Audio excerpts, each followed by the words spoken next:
Hey y'all, it's your girl Millie Chun, and welcome back to Millie Chun TV for Love and Relationships.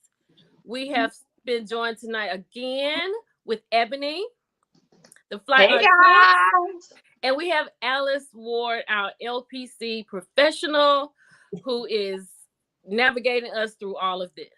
What's I'm so up, excited. Sam? We are Hey. back. We are back. How have you all been in the last week? I've been doing my homework on this. Do what? Did the people miss us? We want to know. I think the people missed us. I think they did. I've Listen, been doing my homework though, because this love addiction is for real. So let's just roll on into it. So, people, we're going to give you a definition first, okay? What is love addiction? Love addiction is a term used to describe an intense need for love, romance, or partnership. A love addict becomes obsessed with someone and may be devastated if this individual does not reciprocate their feelings.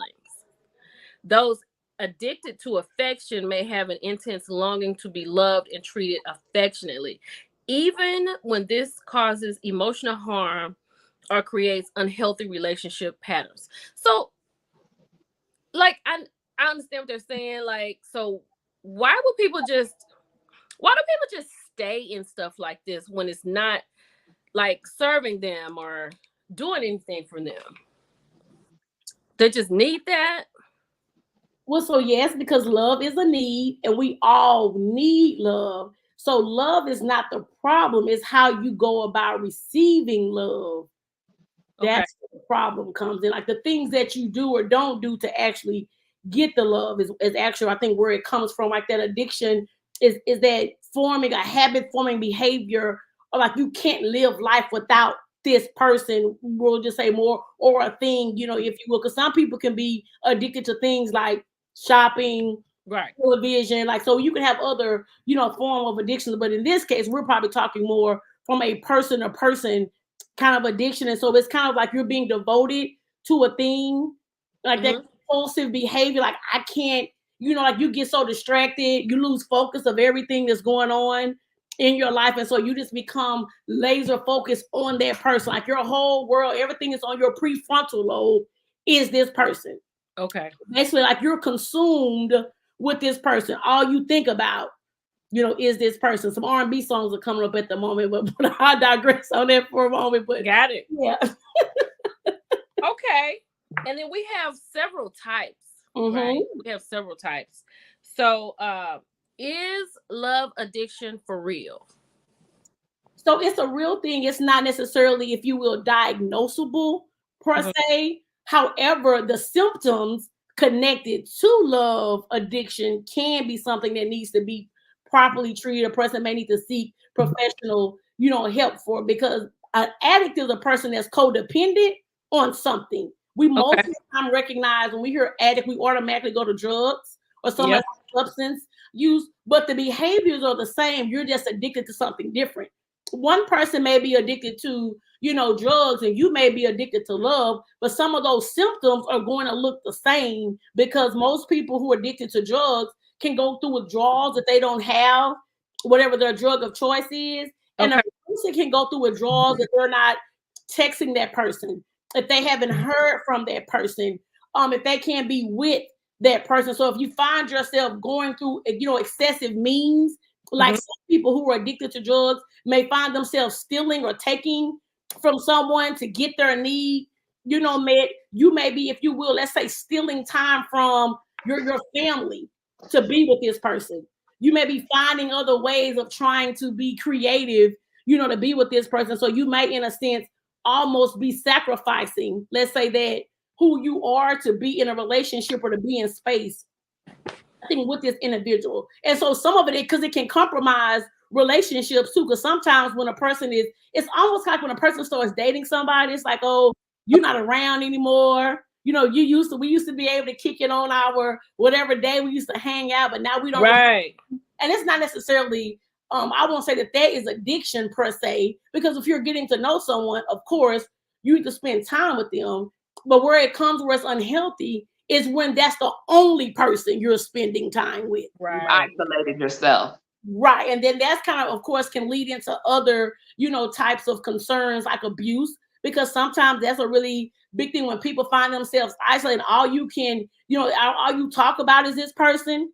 Yeah. Like if you're in conversations, like, what, can we talk about something else? And they find Right. you could be talking about, let's say, the weather, and they find a way to bring up their significant other. Baby, we ain't talking about Charles. What we bringing Charles up for? I was talking about the thunderstorm that was coming through. Unless Right. Charles is a thunderstorm. I'm just like, what's the correlation here? Like, help me connect the dots. So, so with that, I guess that's getting into types, right? Okay. So would that fall under obsessive love addicts? So that could be one. Let me go back a second too. I want to say this: a person that has an addiction, we have all of us in our brain what's called dopamine, right? Okay. So dopamine is a neurotransmitter, and so neurotransmitter is just fancy for basically these are chemical messengers that are being sent signals through your mind. So they're sending messages, if you will, right? And so dopamine is that neurotransmitter that's a reward center. Okay. It's that pleasure. It's that happy, if you will, neurotransmitter. And most people want to feel happy. So whatever that quote unquote thing is that makes you feel happy, you want more of that. So you want another hit of whatever that thing is. That's the place. Dopamine is what regulates your motivation. Okay. So if a person is your only source of motivation, well, then of course that's where you're going to actually gravitate to. And because it feels good, most of the things that feels good, we want more of. Right. And so you can kind of get into that loop of that cycle that's there. And because if your dopamine, is not, if you will, properly distributed, it can cause a person to it can be low. Like your dopamine can be low, and so that person uses that substance or that thing to basically pick their dopamine levels back up again. And that's how people end up, if you will, chasing a high, chasing a feeling, chasing a thing, because you're trying to get back to that first interaction, that encounter. And what most people don't understand is you won't never get back there. But most people keep trying. Okay. And that's how you end up addicted. So because that's similar to drug addiction. When you get that first hit, beyond that, nothing is going to feel the same. So that's the chase. That's the thrill of the chase. You're chasing that initial high. Okay. Mm-hmm. And so the decrease in dopamine can lead to anxiety and depression. And so then therefore, now we're talking about something that can be treated, but out of this love addiction, that can actually create opening spaces for mental health concerns, or it can exacerbate a mental health issue that's already there that you have not addressed, like being obsessed, like obsessive compulsive disorder. Yeah. That's up under anxiety, if you will, up on a type of anxiety. But most people think about it when it comes to cleaning up stuff. That when a person has to have things in order, but also obsessive compulsive can be in a relationship too, or someone that you're connected to. You can be obsessively compulsed by that person and how you interact with that individual. So it can also occur, in spaces like that too. So very much so. So to the obsessive love addict that you were just talking about, that type, right? Mm-hmm. Yeah. Mm-hmm. So basically, you become connected to a partner that's distant, that's unavailable. Oh. Right. And so basically, you find yourself, you need emotional connection, but you will settle for a spotty, intermittent connection, because a piece of a connection is better than no connection at all. Right. And so that absence, right? People say the absence, makes the heart grow fonder. Right. Love addicts can find themselves in this place, and you can find yourself rationalizing while you're with that person. Oh, I miss him. Or if old boy hit you up after, months, all of a sudden, like, what he hitting you up for? He ain't really talk to you. So because he misses you, is he only calling you now because he need them dopamine levels pick back up? Okay. What about what is it? Ambivalent Love addicts. It says this is commitment problems. For example, they may be very excited at the beginning of the relationships and make future plans and promises. However, they start to feel trapped as the relationship progresses, and they take you on this roller coaster ride. Right, because who likes to ride a roller coaster by themselves? And you know what? I think, is this like the situation where you meet a representative? You know what I'm saying? You're meeting their representative, Mhm. and then as time goes on, then you finally meet the real person. Right, or people And have to tell you what you want to hear. You know, right? yes. Mm-hmm. So ambivalent is another word for like preoccupation. You know, Oh, being, you know, where you don't really know what you want to do, and that's the reason why it's important in relationships or potential relationships to have conversation, because mhm. some people don't mind leaving you in the balance, right? And so some people don't mind you thinking we committed, as long Right, as I know that we're not. So it's kind of going back to what we were talking about, you know, a few weeks back about that parallel play. right, Ambivalent addicts can often find themselves in that place right there. I don't mind being beside you, but we're never going to be with each other. So I think that's the part, because that's a whole commitment, piece of it. And so I think people can struggle with commitment because right, trust is also a piece of commitment. right. And so when individuals may struggle, with trust, then that also may be, can I really fully give this person, my all? How do I know if this person is going to really stick around? It's going to really, stay. And so therefore you can feel trapped. But sometimes you're not trapped in a relationship. You're trapped within inside yourself. Ooh. Okay, Ebony, do you have anything? I would like to add on to that too, when you mentioned about the ambivalent, the preoccupation. A lot of I feel as though, and you can correct me too, a lot of times people kind of purposely keep things vague. You Yeah, ever, you try to find out where you stand, what right. page are we on, and make sure we're on the same page. Child, they keep you so busy and running on the hamster wheel, y'all ain't even in the same book. And I understand that. And I'm like, okay, so like as I'm reading, I'm like, okay, I think I've interacted with some of these things, especially, I mean, it really resonates with me as far as just the emotional roller coaster, Right. because you can really think that, oh, this person, especially in dating. Check out the Love and Dating series that we did last month. Please follow and subscribe to the page and like and share. But that happens a lot. You're trying to be on the same page or find out, like, do we really mesh well? Are we Right. equally yoked?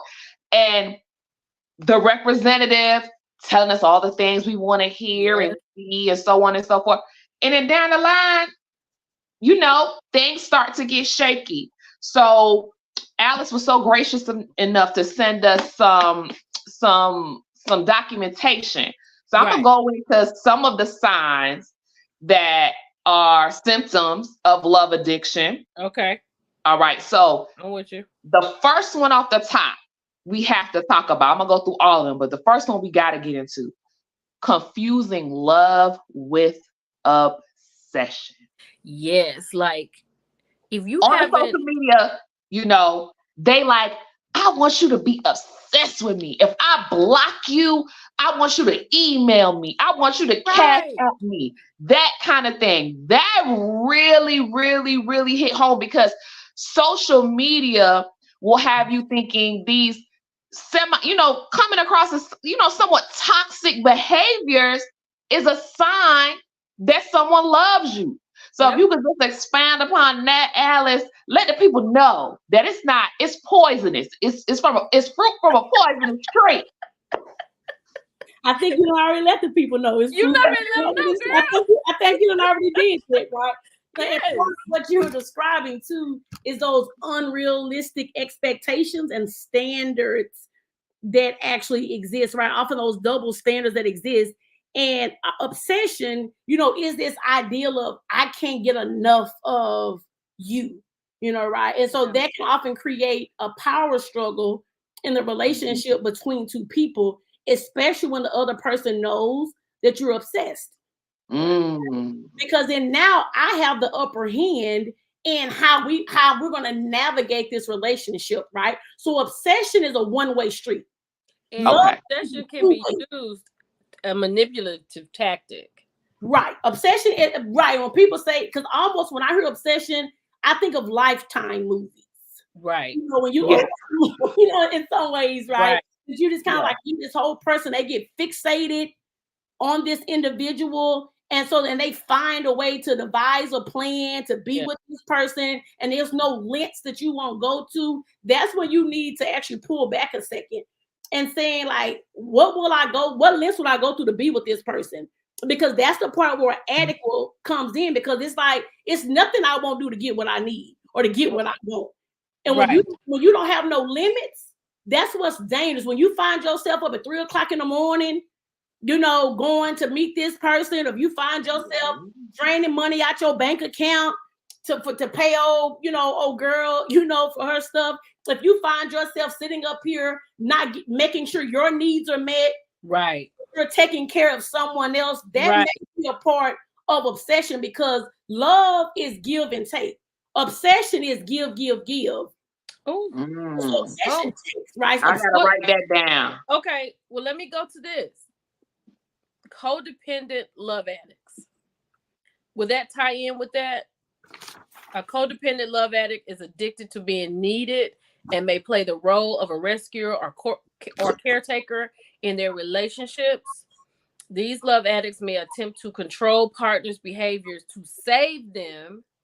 In other cases, codependent love addicts may overlook harmful behavior like cheating, mistreatment, or abuse rather than leave the relationship.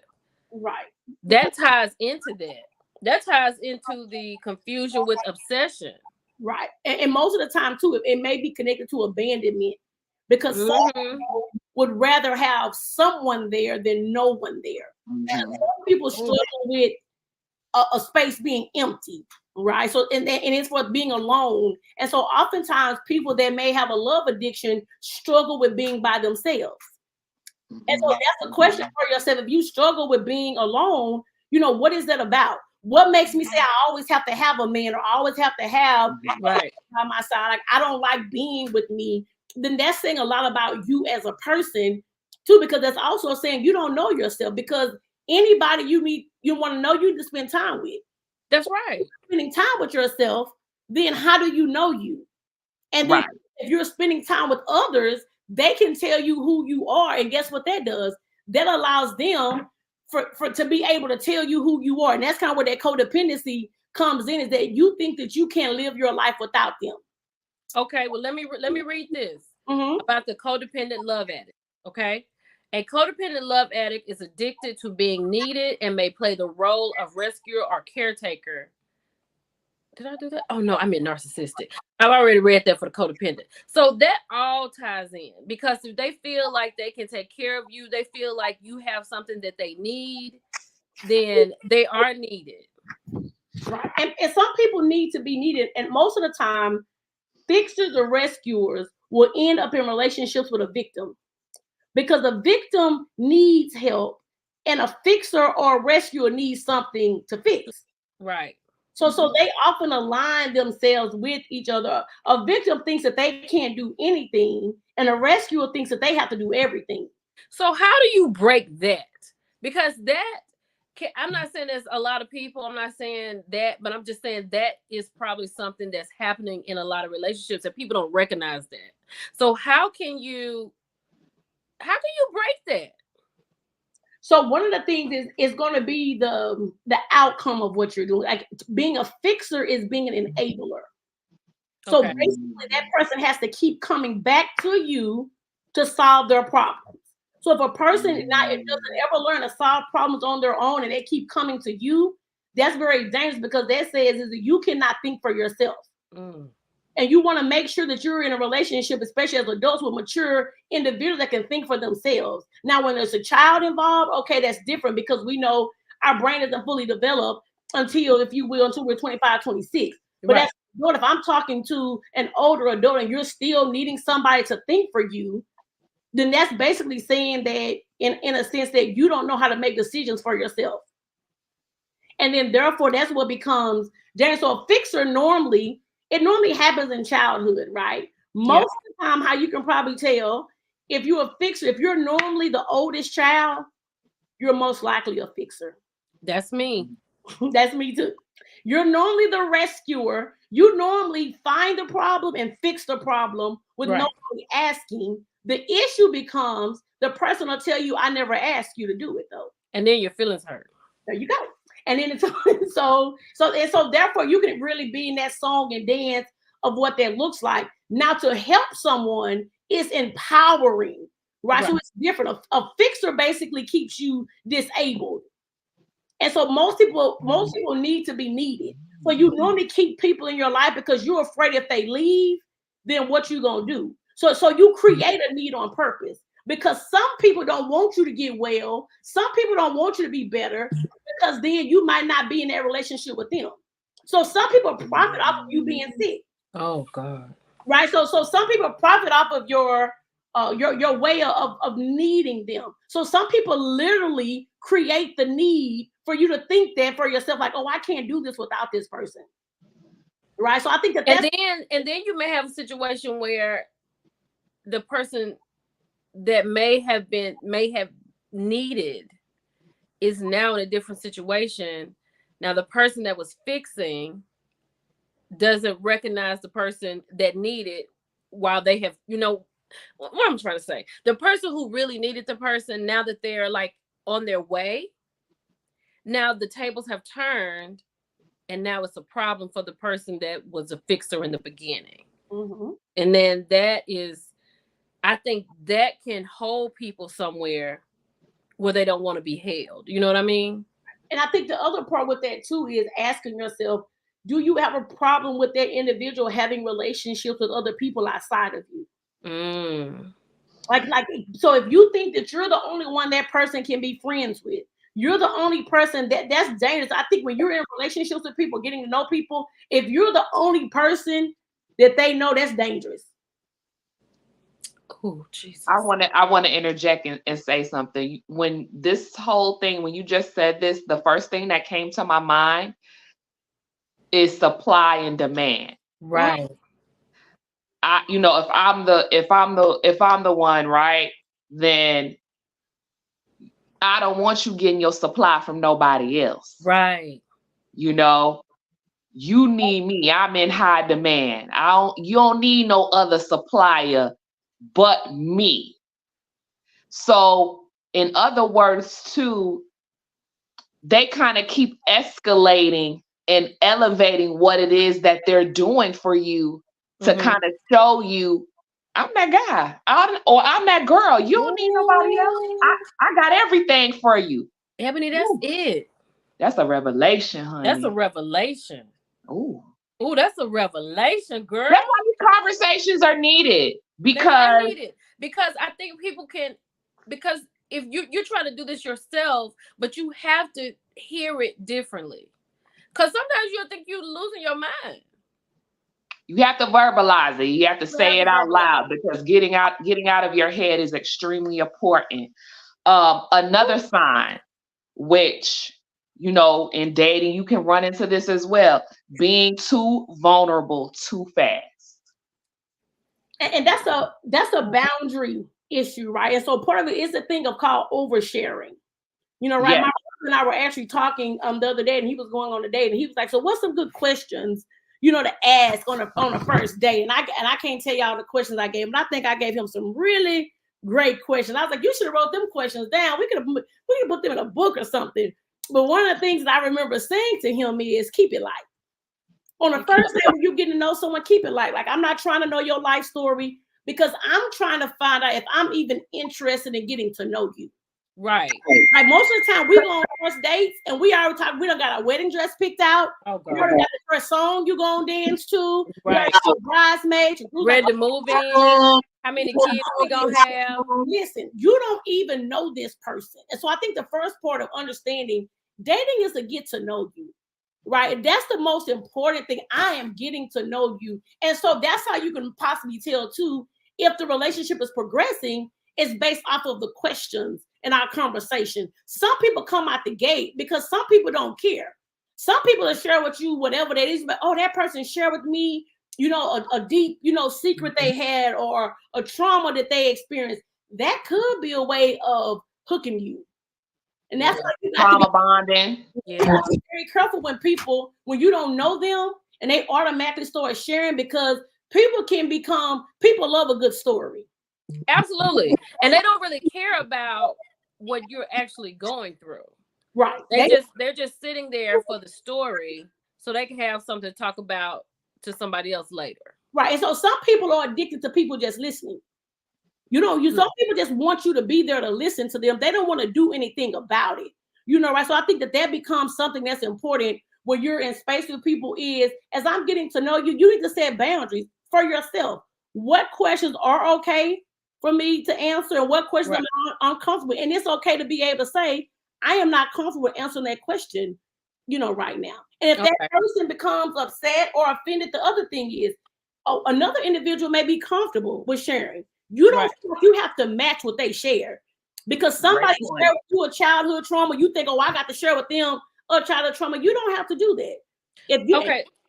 Let me get to the last love addict. Okay. The narcissistic love addict. Okay. Get to that one. A narcissistic love addict only cares about how the relationship serves them. They may love bomb partners into a relationship, but only feel satisfied if the partner continues to feed their ego. The narcissistic may see the relationship as a trophy or be addicted to the approval or gifts received from the partner. However, they may become violent and controlling when the partner tries to leave. Mm-hmm. So that I think today, like Ebony was mentioning, in social media, you see so many traits like that today. And I really hate to bring this up, but the number one example is Blueface. Like, he's the most narcissistic person on the planet, right? And I feel like this engagement that he just did was to get under Krishan's skin. And that is crazy. Is it crazy for him or crazy for the person that's in a relationship with him? All three of them. Let me tell you, it's normally when a person's in that space, it's normally, even though people color it really well and cover it really well, it's another form of low self-esteem. Yeah. And so, but you wouldn't see that because how a person masks it so well. If another person is not secure enough in themselves to not feel like they have to control another individual, right? That's all about you. Like when you come in the room, like it's all eyes on me kind of a thing, and they feel away when and so oftentimes narcissistic love addicts are jealous. So that's something to pay attention when you're going out of you're just who you talking to. Where'd you go today? They want to check your phone. Like every little move you're making, they're wanting to keep up with those. Those are things to pay attention to because that person can be really controlling. So those are behaviors not to ignore. He just really want to be with me all the time, or she just can't get enough of me. Let me tell you something. I don't want nobody to be that caught up in me. No, I want you to feel me. I want us to have a healthy, if you will, relationship with each other, but not to the point that guess what? All I do is think of you. And I'm gonna go back to some of the symptoms that Ebony was talking about, and one really resonates is relying on a relationship to feel vulnerable, alive, worthy, and admirable. Like you need to be in a relationship to have those feelings, and that ties in with low self-esteem. Right. So your worth, like we were talking about a couple of weeks ago, the relationship is what gives you worth. You don't recognize that you bring worth to the relationship. Right. And so that's the other part about it. And sometimes people have a hard time of walking away, but when you understand what you bring, then it's okay to remove that if it's no longer serving you. And I think that that's important in every relationship, to check in every once in a while to see if the deposits and withdrawals are matching each other. Because sometimes a person can be in a relationship so long, you don't even realize you're making all the deposits and they're making all the withdrawals. Wow. And so that becomes important. And I don't mean I mean emotional withdrawals and mental withdrawals, and that they're not ever depositing anything. They're always coming to you and draining you. And that when you were talking about earlier about the emotional roller coaster, right? You find yourself dysregulated in a relationship, and you can't seem every time you're with that person, you go through all emotions. You might have to step back for a second, right? Because that is our emotions are messengers too. And we need to pay attention to what they're communicating. No, we don't need to be led by them, but we do need to listen to them. Like, what is my emotion telling me? What is my emotion wanting me to know? And sometimes we can be so emotionally deformed that you don't even recognize that your emotion is trying to let you know that something is off here. It's almost like a child. Like, we'll sit up here and say, well, they don't know what they're doing. Children are naturally, they don't understand. They don't have no barrier there. So if a child is reading something, most likely what they're picking up on is accurate. Okay. Most of the time we'll dismiss it. And the same thing within ourselves, right? Women have intuition, and we'll often suppress it because we don't want to believe it's true about such and such. Yeah. You can end up in very dangerous situations, ignoring and giving people the benefit of the doubt. One of the things that I teach my clients, your people's patterns of behavior should always trump benefit of the doubt. Because the reality is your behavior is your language. Your behavior is communicating. So if your walk and your talk is not matching, that's something to pay attention to. And that's how people can end up in addicted relationships, is because they don't hold people accountable. Right? And often the other person who's being held accountable feels like they're being attacked. And so if you're in a relationship and you're holding someone accountable, right, and they feel like you're attacking them, that's something to pay attention to. Because all accountability is, you said one thing and you're doing something else, and I'm wanting to have a conversation about it. If you can't ever have a conversation about whatever that said thing is, that may be a really good time to say, hey, you know what? This ain't for me. Or if you find yourself having a hard time walking away from the situation, that's another opportunity for you to reach out and seek out help. To say, hey, I know that I'm in a very toxic situation. I know it's very contaminated. It's even really poisonous, because that's all of those, types of addicts. They have some level of poison, right? And the reality is, what makes it hard is poison is only 10%. The other 90% is all right. Like, if you look at strychnine, the 10% is what kills you, not the 90%.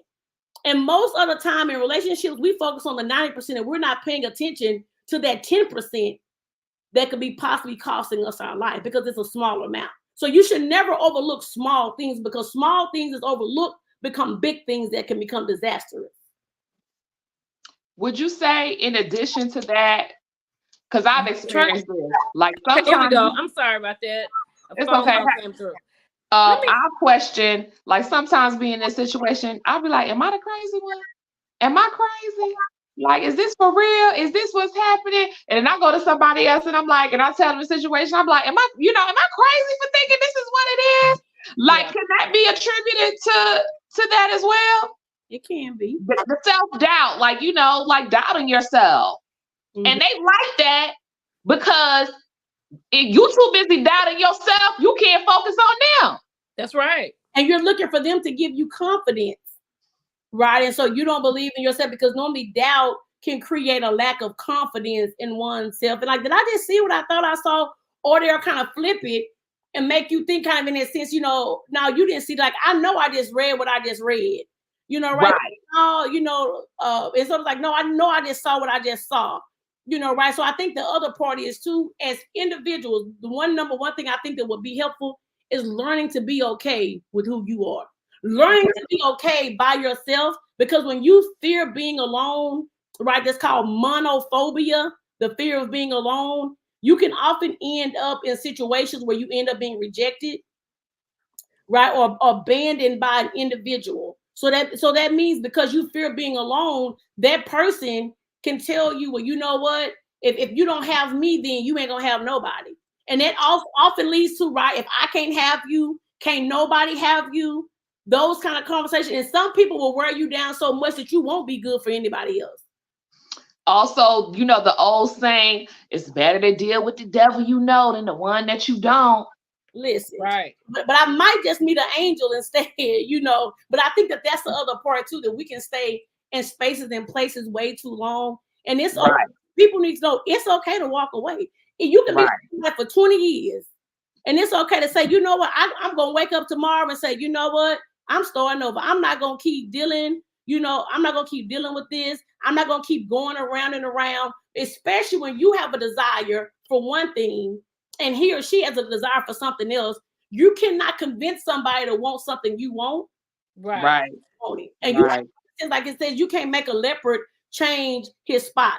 And so I think a lot of people, there's also love addicts, try to change the person. And that's dangerous. When you go into a relationship to try to change someone, that's really dangerous. And that's how you can end up, too, in some catastrophic spaces. Well, let me ask about one of those symptoms, of one of those qualities. What does it mean assigning magical situations to a person? Did you see that? Like, what does that mean? So it depends on how people see magic, Okay. And so depending on like this fairy dust that people can almost, so basically it's like a spell. Like people, you may hear love spells. And so that's kind of like, I can't, almost like really like I can't get enough of that. Okay. It's kind of almost in a sense of when you're with that person and that quality, it's like, oh girl, when he do it like this, or when she do it like that, like, or whatever the case may be, when he do it like, it's almost kind of like you talk about it in these very fairy tale kind of ways. Right. Like nobody else can top whatever they're doing for you. It's just all the way he or she may put it down. Can't nobody do it, like them. Okay. And whatever it is. It's basically fairy tale. So it's kind of like this fairy tale kind of a thing that people can come in, in those spaces. And it's like, oh my goodness, no one has ever made me feel like this before. Okay. Never has done these things. So part of it can feel really magical, to you, because they have awakened something that was dead, but because it may be dead for a reason. Okay. So when some people come and they bring up other things, like, because they may cause you to go back to old patterns of behaviors, too. And so some people, right, normally, especially if you will, depending on how people view like witches, because witches like make potions and spells and all that. That's why you gotta be very careful of people's spirits. I know Tammy says here, then are you the toxic one? Very well. So you can be in a relationship so long that you become toxic, for sure. And so you're just two toxic people exchanging toxicity at that point. Okay. Mm-hmm. Oh my goodness. Oh Jesus. Another symptom that kind of sticks out to me. Confusing emotional dependency for real intimacy. Oh. Can you take us down to under the sea on this one? Well, first off, right, intimacy is into me. Into me. Okay. Intimate into me. If you're trying to give to someone, you need to be into you first, right? So spending that time with getting to know you. And so emotional dependency is basically you're depending on another person to supply your emotional needs. Like I'm to meet that need for me. And that's special. So in a sense, that person, you become dependent on that person emotionally. Okay. So that's kind of where the codependency comes in, because that's in the word itself. So I think part of the emotional dependency can come across as real intimacy, like, oh, that person cares about, me. And so that could be they're caring about you in the moment, but pay attention to what happens after that. Or they caring about you to get something from you. Okay. And so so let's see like an example, and you could direct me and guide me if I'm right or wrong, or a better example.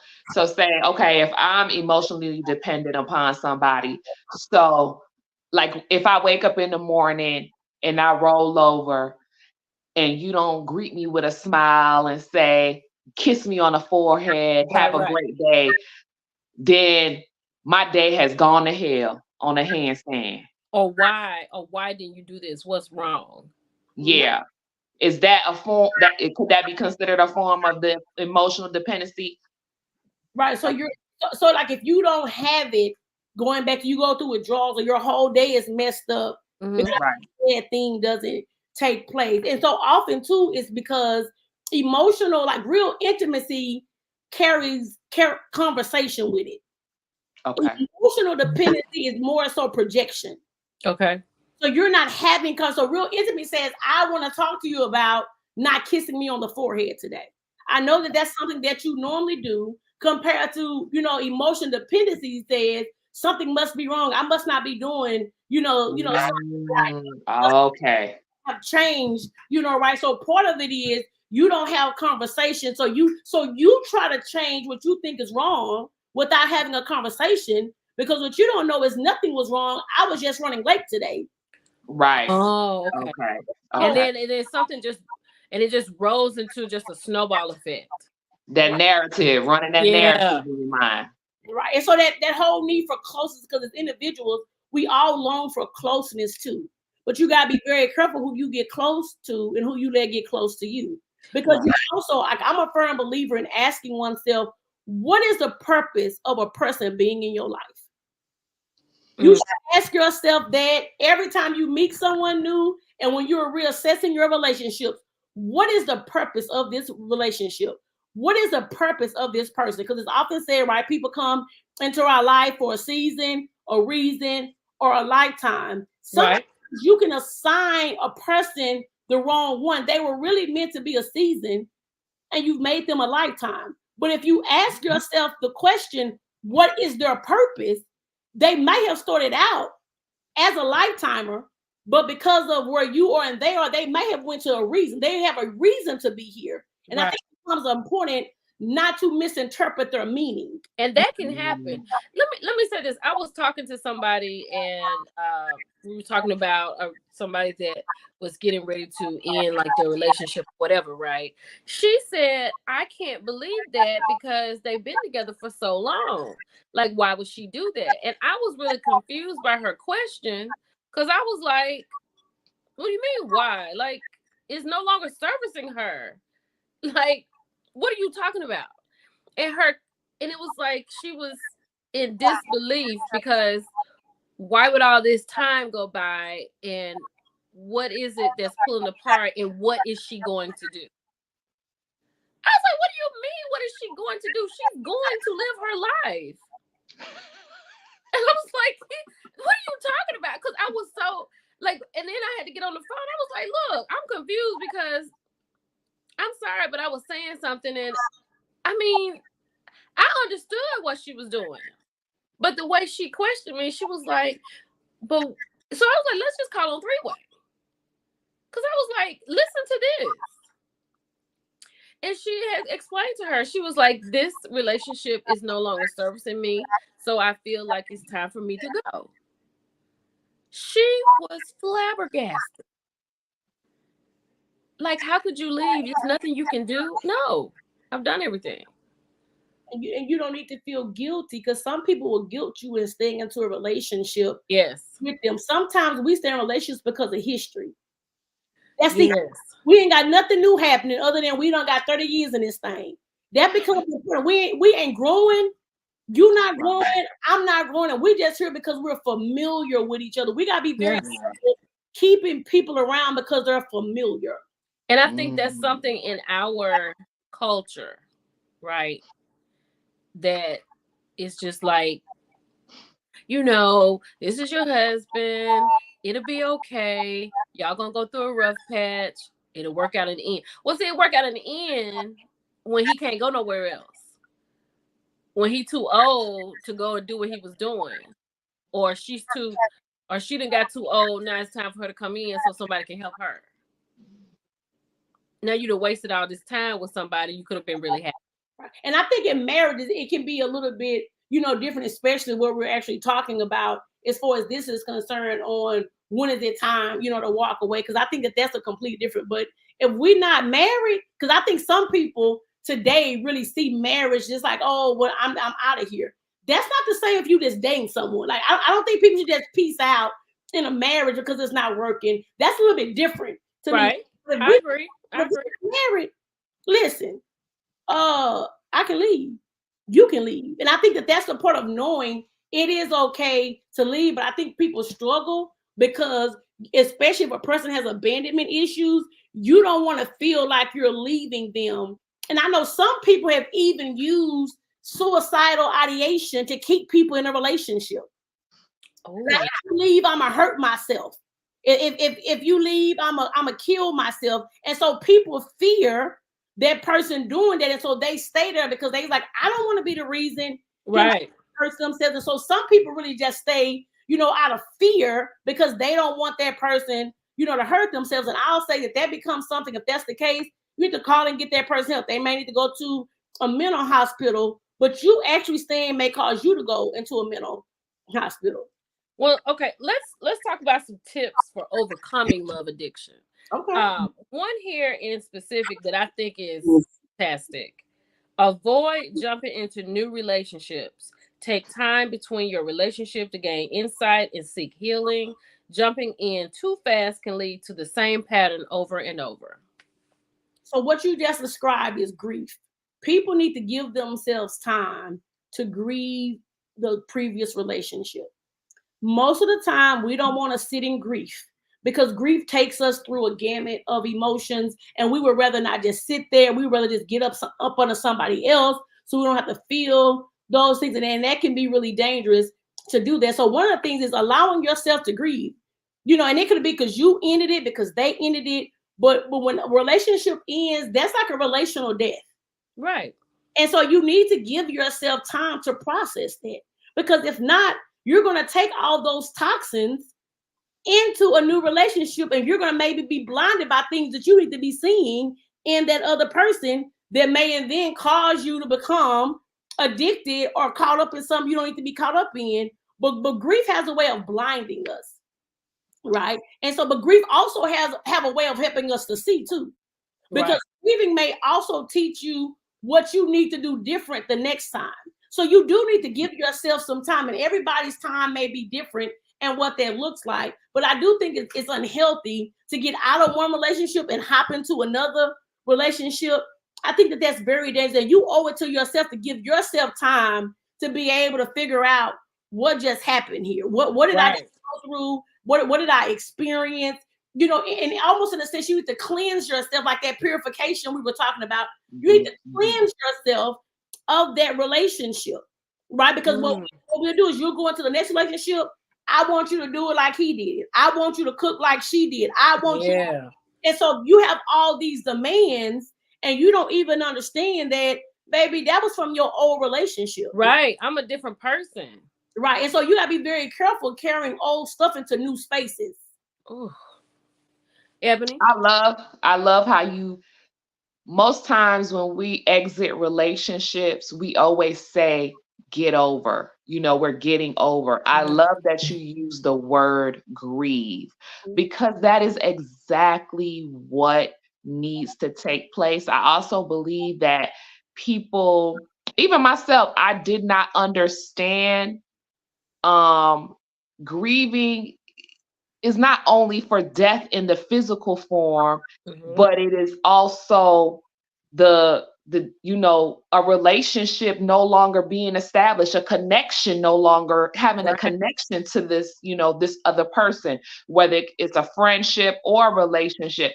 And I think it's very, very, very, I love that you said grieve, because when you are at the end of a relationship, that is the process that you're in. And just for a moment of being transparent for myself, with me, I ended a relationship a few years ago.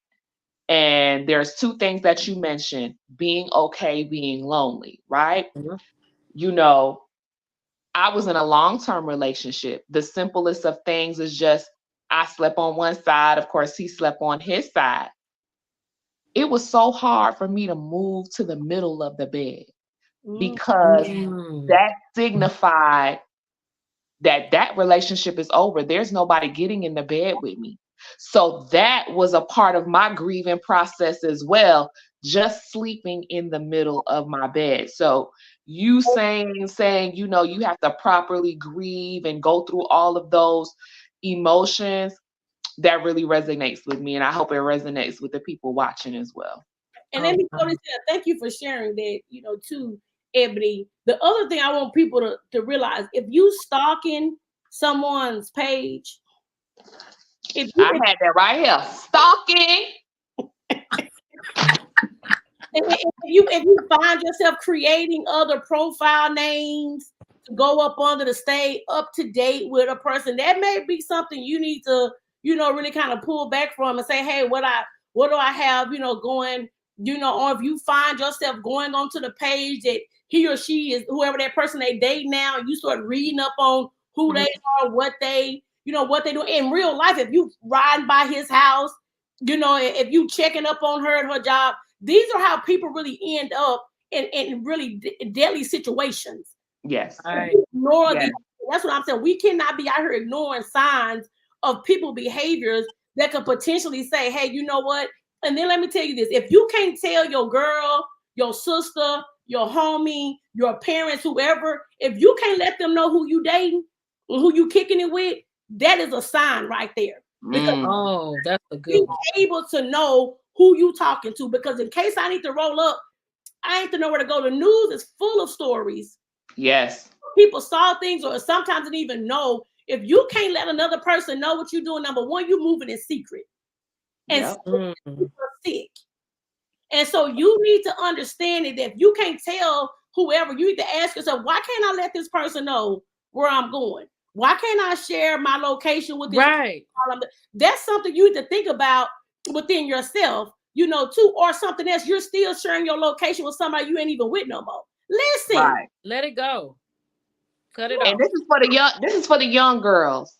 Young girls and guys, especially. It is not cute. People showing up to your job, going around the Gma house, your auntie house, wherever they done dropped you off, doing pop-ups on you. No, that's not cool at all. Popping up at places that y'all used to frequent, or even this in your social media, you posting where you're at on your social media, and then all of a sudden they're there.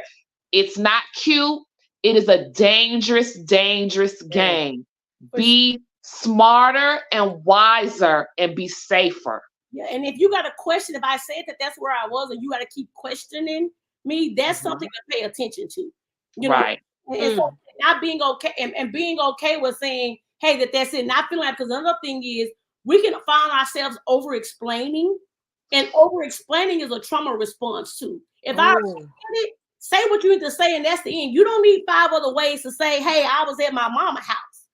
Or running through what it is you're gonna say, because the questions are coming. And just trying to get your speech together. Right. You got to do all that, baby. It ain't for you. He ain't for you. She not for you. If they roll up on you and then they find themselves grabbing yourself, I only did that because I love you. That's not love.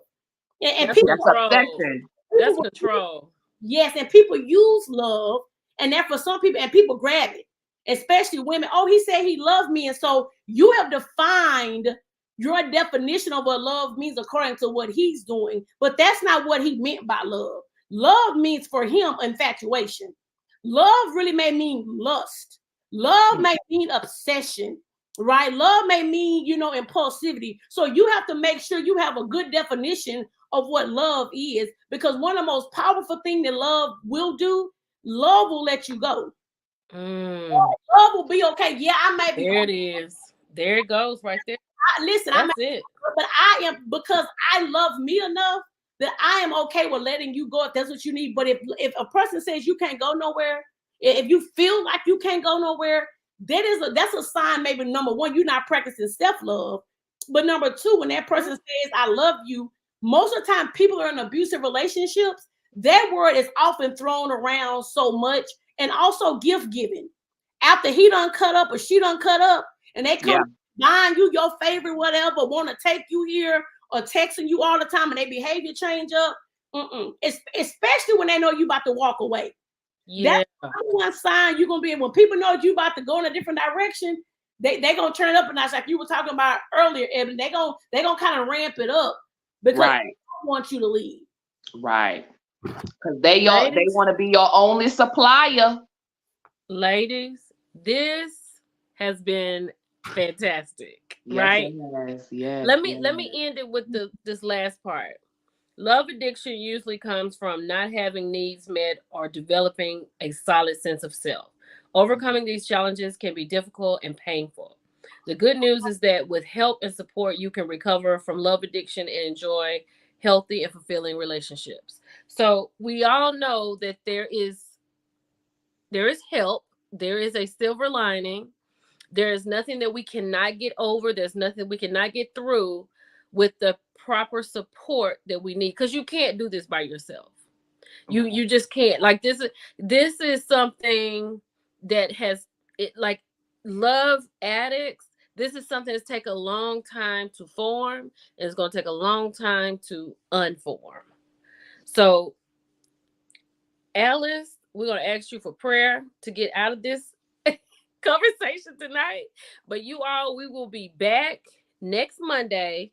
It will be our last installation of Love and Relationships with Alice Ward. For now, maybe. We might not let her go. But we're going to talk. We're going to come up with another topic. If there's something you all would like to talk about, definitely let me, Ebony, or Alice know. Ebony, let them know where they can find you. Subscribe to my YouTube, The Fly Aunt, TikTok, The Fly Aunt Cooks, and on Instagram, The Fly Aunt Cooks. And I also would like everyone, if you've experienced a symptom or a sign of love addiction, put it down in the comments. Let us know what you've experienced. Let us know, hey, look, I think I'm going to change this up or switch this up. Let us know how you feel about this subject. And Alice, let them know where they can reach you. Listen, social media is not my thing, but let me try to tell you, I think you can find me on Facebook. My handle is Al Liz on Facebook. On the gram, it's I_am A Ward LPC. And those are my only two. Or you can go to my website too if you want to hit me up. And it's transformingmindsets.com. And that's my website. It has all my other contact information there. And before I pray, I want to say this, because this is coming up.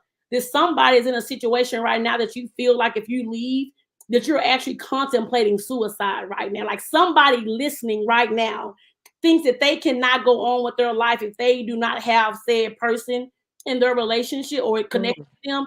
And I want you to know that you can go on. I want you to find someone that you trust. And if you need to, it's a hotline, 988. If you're grappling with those thoughts of wanting to harm yourself, even harming someone else, we want you to reach out for help, because we want you here.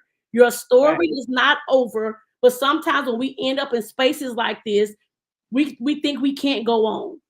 And I'm here to tell you, you can go on. You can live through it. You will live through it. Let us pray.